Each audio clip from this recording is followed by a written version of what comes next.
Welcome to the Weird Gig Podcast, everyone. I'm your host, Kara Kesselring.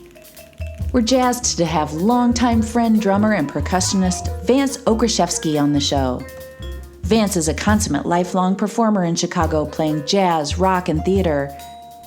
On today's episode, Vance and Patrick sit down together to reminisce about playing in the hottest Chicago 90s cover band. Later in the show, what is Vance's reoccurring music anxiety dream? Also, a famous Pentagon gig, and Vance talks about the earworm that is our Weird Gig Podcast theme song. So without further ado, here's Pat and Vance reliving the rockstar 90s. I'll title these stories Monster Dance Grooves.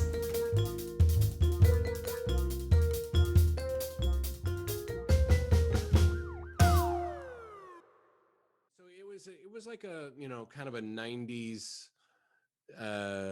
sort of white guy acoustic-y pop band.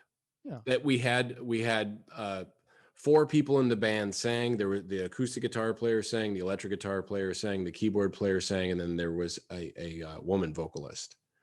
So, and then I played bass and Vance played drums. So as I recall, it was kind of out in a field. It was like a big grassy area and under a tent, right? Yeah, and the tent is kind of the key thing, I think, to the whole story, is the fact that it was in the middle of nowhere in this tent. And right. Yeah. And when it's a wedding? It was a wedding. Okay.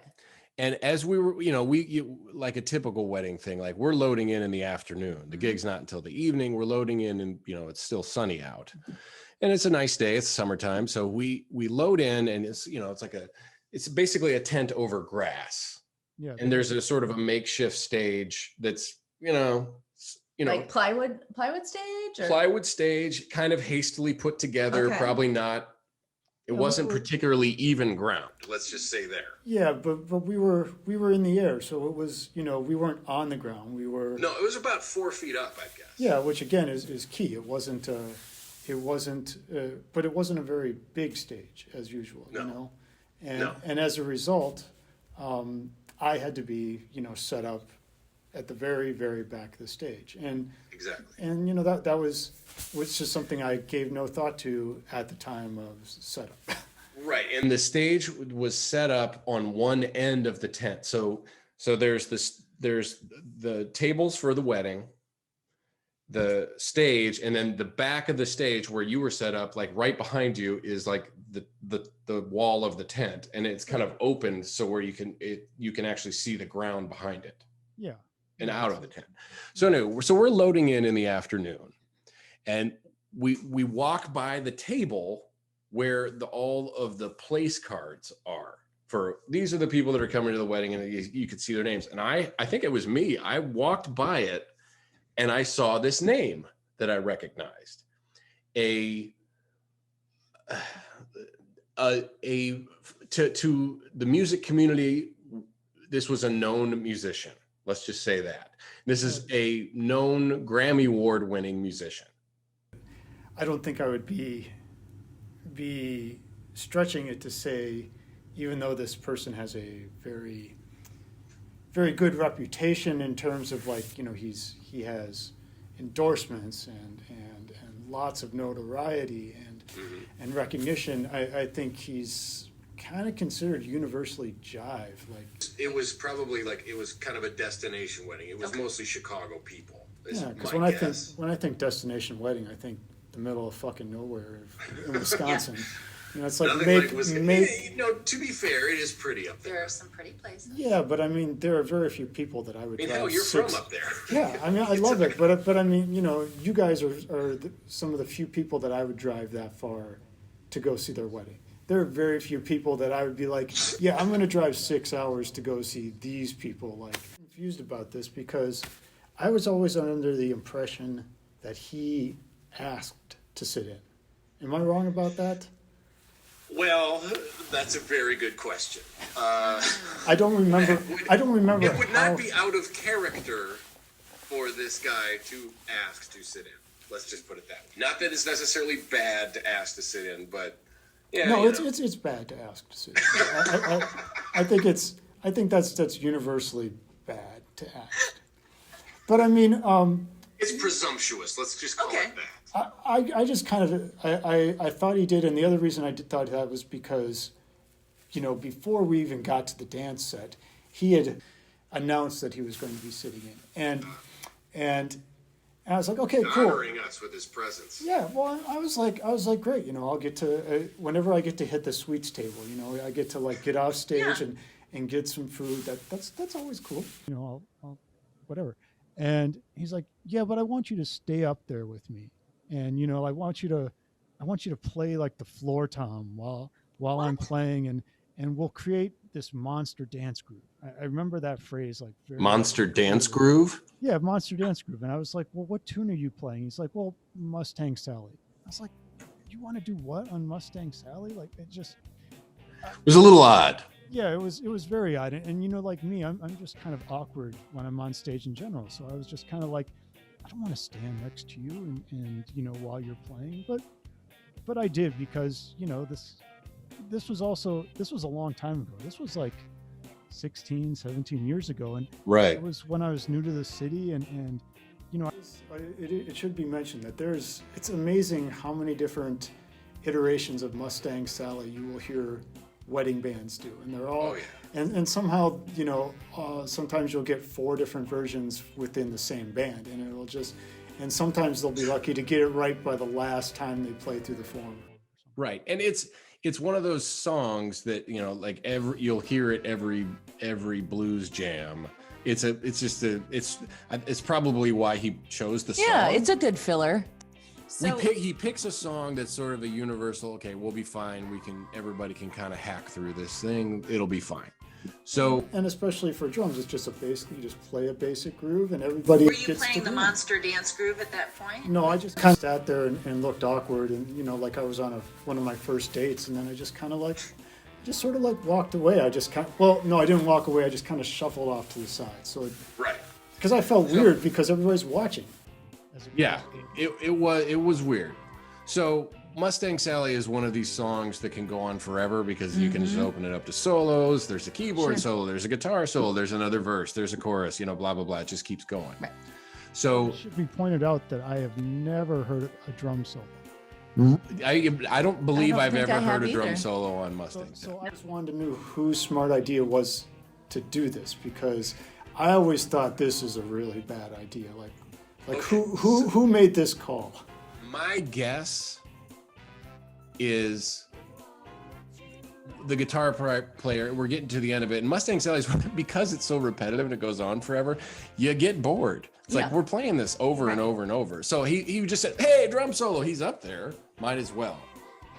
So the crowd's enjoying it, let's say, and they're paying attention and cheering for the family member that is up on stage. So we get to the drum solo, and so he's kind of known for being kind of a bombastic player. The thing that he is known for is not what I think of when you think of his playing here. Like I think of his playing as kind of like esoteric, sort of like, I don't give a shit, I'm just going to do what I want to do in an improvised context. The music that he kind of the opposite of playing in a wedding band. Yeah, exactly. Yeah, and it was. He certainly wasn't in his wheelhouse when it comes to what he was playing. We all stopped playing except him, and you were probably hitting something. No, I had given up by that time. But you were standing there. I was that was again key to the story. Yes. I was right next to it. So, drum solo is going. Crowd is enjoying it because it's obnoxious. Because drum solos no offense, Vance, can be obnoxious. Oh, dude, I hate drum solos. If I never had to take a drum solo, I would be. So drum solo is going. Crowd is cheering. One of the things about a drum solo, it is definitely like a guitar solo. Everybody else in the band is still playing. In a drum solo, everybody stops, except the drums. So he's playing, and he's playing a lot. And is it open, or are you following the form in your mind? Ish. It didn't matter. That's the other reason why a drum solo on Mustang Sally doesn't really make sense, because there really isn't like a the form goes by slowly, and it just is, there's nothing to demarcate it in any sort of sense. He's by himself playing, and it's really loud and obnoxious. Strangest thing about it is he's on the edge of the stage, the back edge of the stage, playing very bombastically. Mm-hmm.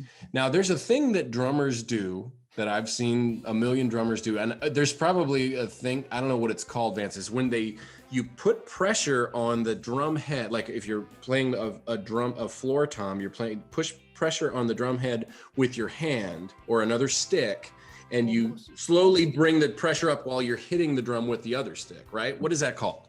You'll see guys do it with their elbow. You'll see guys do it with their hand too. That's not so much a pressure thing, but I've seen a few people do it and it makes sense musically. 95% of the time, I'm just like, that was really stupid. It's this guy, and he's got a big head. He's like, you know what? I got to do this not with my elbow. I got to do it with my foot. You know, and this was, you know, in his personality, which was, I'm going to impress these people. But at the same time, think about it this way. He wasn't playing his own drum set. He was playing your drum set. And when you put your foot on something, that's an arrogant move to say, you know, I'm going to kind of abuse this thing that isn't mine. Yeah. So that was, you know, so basically there was many dickish moves that got us to this place, but it was, you know, it was the foot on the floor tom thing that really kind of broke the camel's back. And what it did was it kind of kicked the throne right off the back of the stage.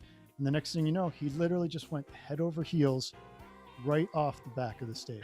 And we're 4 feet off the ground. Pat had mentioned it was in a tent, and so he went not just off the stage, but he went under the tent. And like out.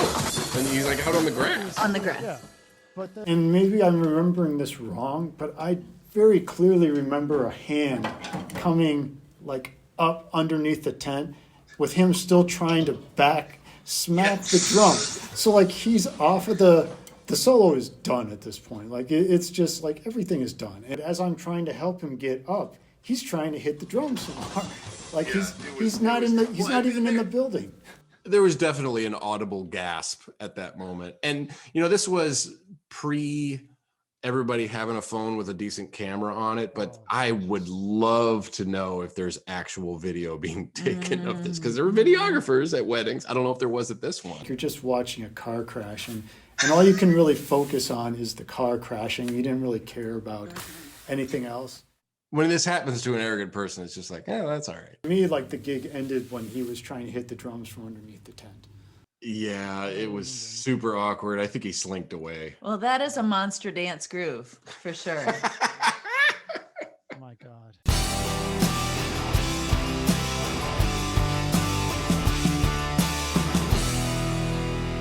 We'll be back with more Vance Okraszewski after the break. We were playing the same band. We were playing at a bar, like a big kind of douchey sports bar. So another Grammy Award winning famous drummer. At the time, we were playing kind of like a country night at this bar. And we were the kind of the house band on a Friday night. And occasionally when we were playing there would be up and coming bands that would either open for us or they would play after us, depending on how up and coming they were. And so I found out the day of the gig that there was going to be an opener. So the band leader calls like, yeah, you don't have to get there early. They'll just set up in front of our stuff. The opening band will be there. So I think your drum set was already set up. I got there and this bar, they had a nice drum riser for the drums.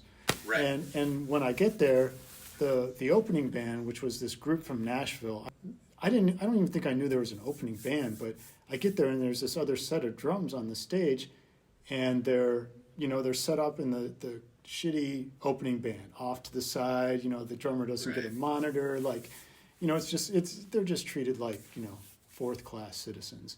But I looked at it, I was like, wow, that's a really familiar looking drum set. And then I remember Pat, you come up to me, he's like, and you said, guess who's playing in the opening band? And I said, yeah. And it was. And it was.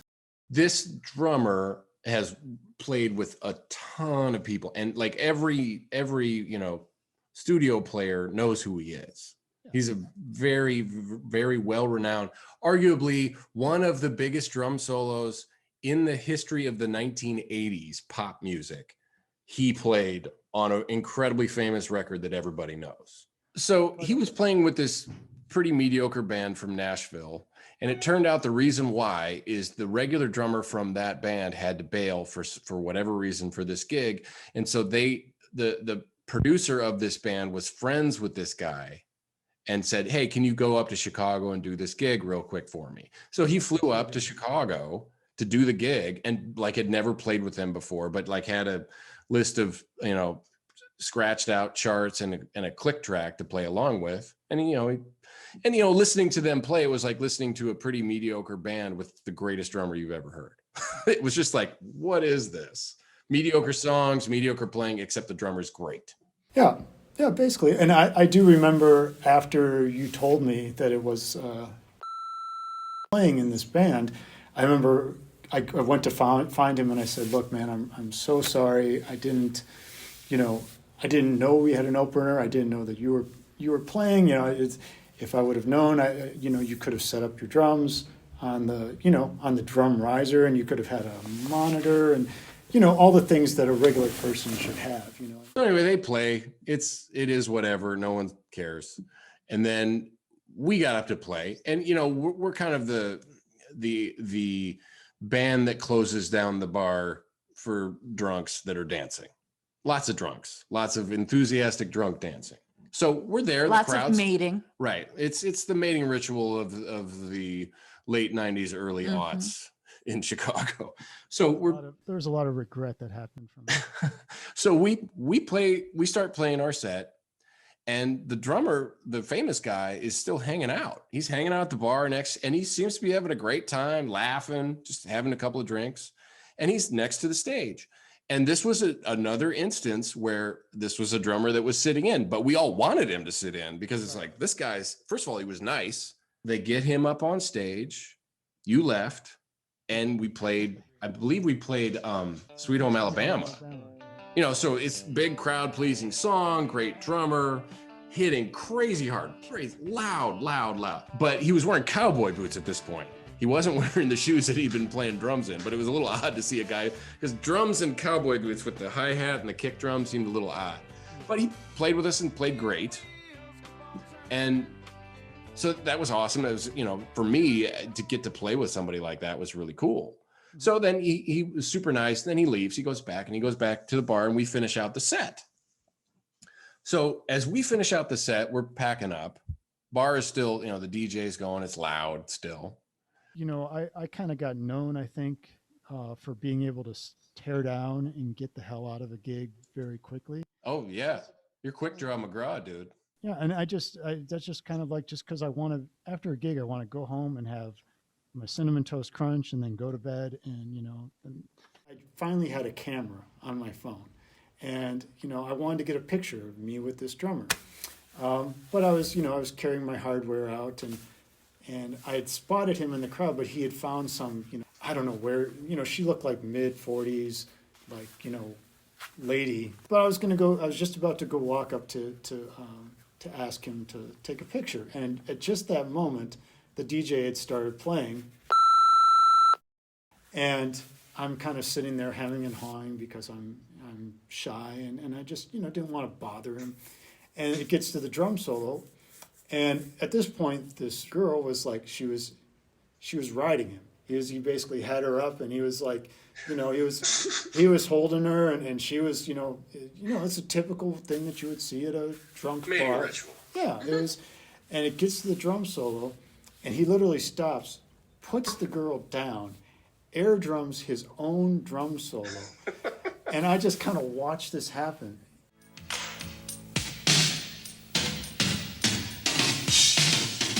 And then as soon as it was done, he went back to, straddling this girl.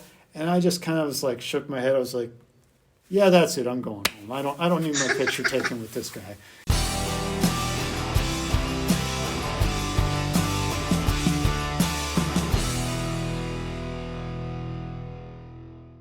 Yeah. 90% of the time, the dream is I'm at the gig and it's usually it's a musical, like where I'm playing a show, and I get there and I've never looked at the music, and I'm just, and we're going and I'm folding because I'm not prepared, and those are the worst ones. And then the other one is the late. I'm Right. late for a gig. I've only been late once, which was a funny story in and of itself. But yeah, usually it's not being prepared, and that dream happens 3 or 4 times a week. It's you would think after years of sort of doing a gig okay, not having those things happen, that those dreams would go away, but they still happen. I know you and I have talked about how you and I seem to have similar just sort of anxieties when we play, and I think all musicians do. We've got a good friend of ours who's an excellent saxophonist, just an amazing guy. I was talking to him one time, and he's like, "Oh yeah, I get super anxious, and for shows, it's like I'm really nervous. I've got to take like a beta blocker or something to calm down. It's like I'm always worried that I'm going to fold." And I was like, "You? What are you talking about? Like you're so consistent, and like it's always so great to play with you. So it's I guess the whole point is that our what we see in our friends, we see this cool, calm, collected, great musician. What they're hearing and seeing in their head is often much different.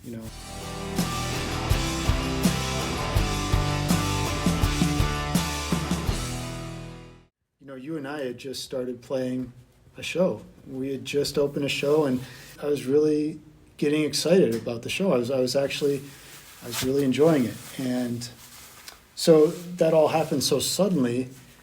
I think what happened with a lot of people, and the same thing happened to me, is we all just kind of threw ourselves into doing anything that we could. And for everybody, it was like doing these remote recording projects with friends. It was a way to stay together. And at first I did a lot of those. I did maybe like 5 or 6 of those. I did a couple that I spearhead. I did one with you where we played a song together for your band. It was a lot of fun. But that, I think everybody got burnt out on that very quickly too. And I learned a lot. I learned how to use Final Cut. I got better as a mixer, better at recording.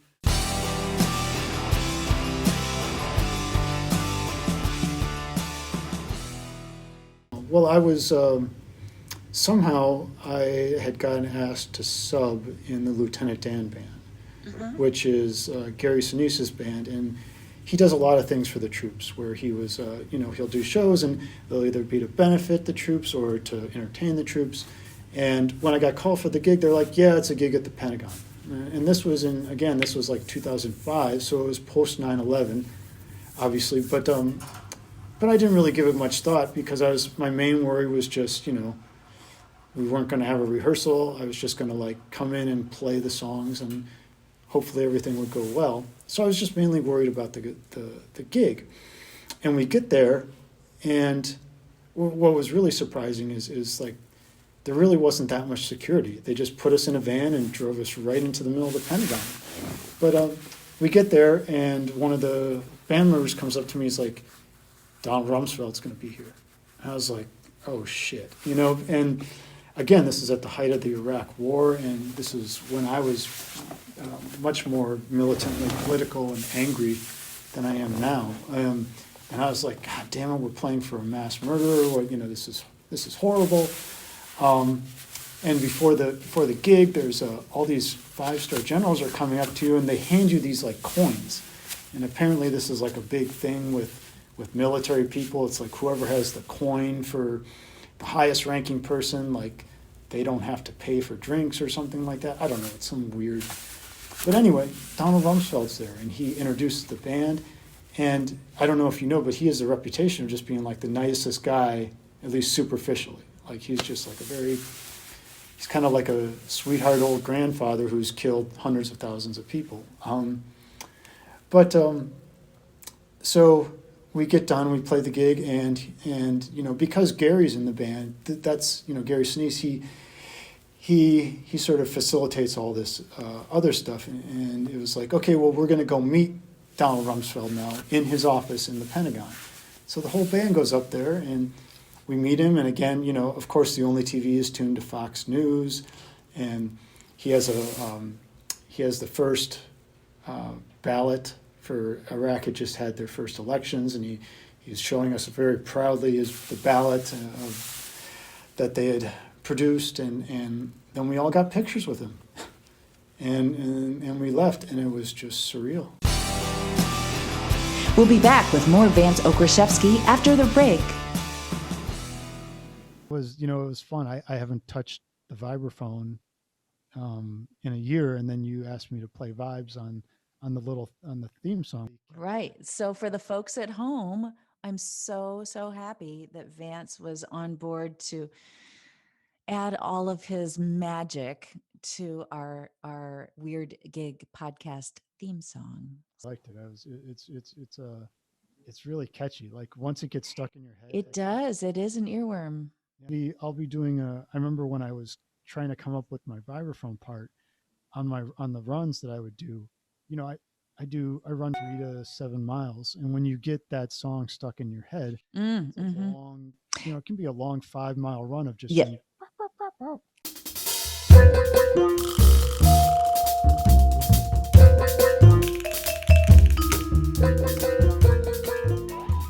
So I've always loved the Dave Matthews Band. I remember, in college when Under the Table and Dreaming came out, it was, I listened to that record all the time back when, I had a Discman. I remember just wearing out the CD. And my favorite song was always Satellite. And when we started lockdown, I was messing around in Ableton. I was playing it on piano, and I started to think, well, how can we do this differently? And so I did an entire arrangement on piano, and I was like, well, I like this, but it sounds kind of cheesy. It sounds like John Tesh, new agey sort of like. And I was like, well, what can I do? And I thought, well, what if I do all the sounds just with wood? And so I was like, well, I've got this marimba in my house. I'll do it there. And then I thought, well, obviously, I need somebody to sing it. And a good friend of ours, a common friend, Dan Myers, that he also plays in the Lieutenant Dan band. I've known him since college. I'd love for you to sing. And he plays violin. And I was like, can you play mandolin too? I sent him what I had done. And then he comes back and he sends me 3 tracks of mandolin and 3 tracks of violin and a bunch of vocals. And I just throw them all into Pro Tools. And I was like, okay, well, I'm going to have to edit this stuff and see what happens. And I just pushed play. I was like, oh, I love all this stuff. This is great. We'll leave you with a beautiful arrangement of the Dave Matthews song Satellite, performed by Vance and Dan Myers. But first, thanks to Vance for joining us on this fun episode of the Weird Gig Podcast. If you're enjoying the show, you know the drill. Tell your friends and follow us on social media. You can also sponsor our show for a small monthly fee on anchor.fm. Please be advised that this broadcast is intended to include a fair report or summary of commentary by one or more independent content providers. Any opinion expressed during this broadcast does not necessarily reflect the views of anyone else involved in conducting or presenting these interviews. Until next time, come for the stories, stay for the weird. And the world, your balloon beeping down for the station. Winter's gone, spring reminisces, and the cold by the stars chasing. Everything good needs replacing. Look up, look down, all around, satellite.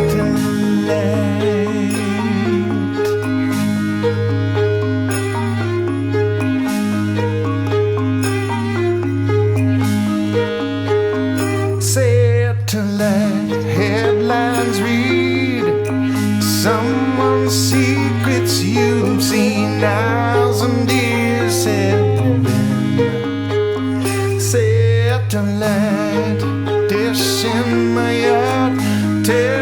me more, tell me more. Who's the king of your satellite castle? Winter's cold, spring races, and the cold by the storm is chasing. Everything good needs replacing. Look up, look down, around, satellite.